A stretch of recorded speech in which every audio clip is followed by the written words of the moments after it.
मध्य प्रदेश के औद्योगिक इतिहास में एक नया अध्याय जुड़ गया है। रायसेन जिले के ग्राम उमरिया में 1800 करोड़ की लागत से बनने वाली BEML rail hub for manufacturing unit का शिलान्यास और भूमि पूजन हुआ।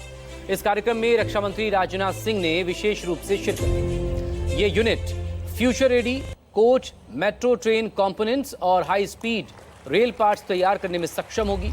इससे न केवल रेल इंफ्रास्ट्रक्चर मजबूत होगा बल्कि भारत के एक्सपोर्ट सेक्टर को भी बढ़ावा मिलेगा।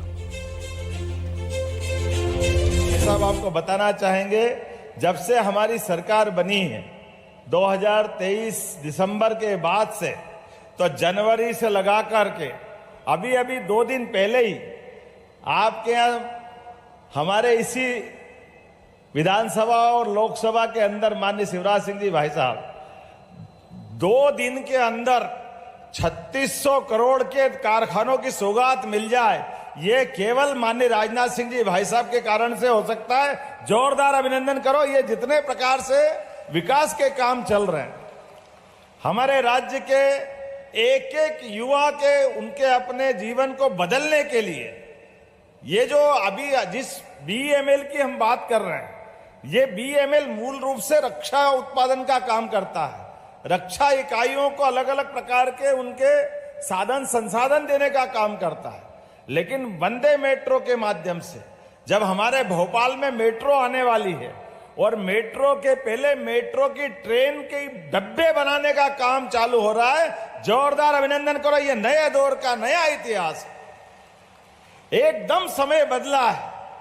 भारत यशस्वी प्रधानमंत्री के नेतृत्व में और माननीय कुशल रक्षा मंत्री जी के नेतृत्व में कितने तरीके से काम चल रहा है। भारत न केवल आपके नेतृत्व में सशस्त्र सेनाओं के भरोसे अपनी सीमाओं पर अपने देश की रक्षा कर रहा है, लेकिन आपके माध्यम से वो गर्व भी हमको याद है जब डोकलाम जैसे मामले में भी पड़ोस के देशों के लिए भी भारत अपनी जान की बाजी लगाकर उनके हितों की भी रक्षा करता है। यह केवल माननीय राजनाथ सिंह जी के भाई साहब के कारण से हो सकता है। जोरदार अभिनंदन करें हमारे रक्षा मंत्री जी का।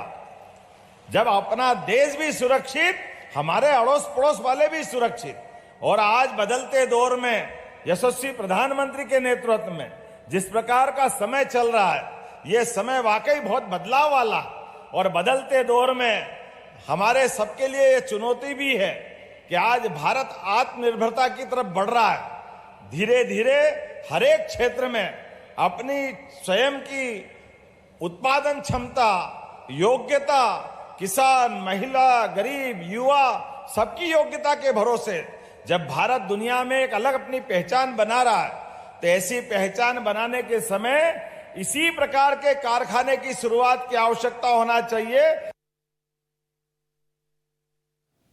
तो 1800 करोड़ की लागत से इस रेल कोच फैक्ट्री का निर्माण होगा और इससे 5000 के करीब लोगों को रोजगार भी मिलेगा। ये एक बड़ी सौगात है मध्य प्रदेश के लिहाज से, जो कि बाकी देश के अलग अलग हिस्सों में यहाँ से जो कोच बनेंगे वो वहाँ काम आएंगे।